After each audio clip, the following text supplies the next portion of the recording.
Hello guys, দেখেন আমি আজকে গরুর মাংস রান্না করব।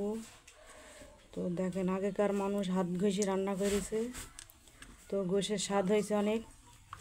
তো আমিও আজকে সেইভাবে রান্না করব। তো দেখেন, এই যে আমি রসুন পেঁয়াজ দিয়ে দিলাম, মশলাপাতি দিয়ে দিলাম সব, আর এই যে কাঁচা জিরে দিয়ে দিলাম,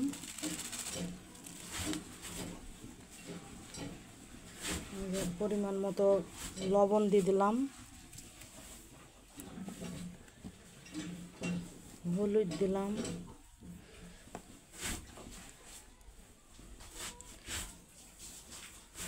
তারপরে আপনার এই যে শুকনা ঝাল দিলাম।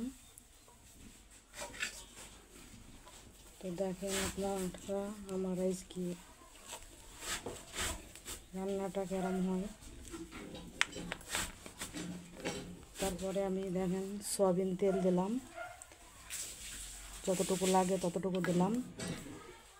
তো আগেকার মানুষ আগে এইভাবে সুন্দর করে নাড়াচাড়া করে নিচে গোশ হাত দিয়ে মাখিয়ে নিয়েছে।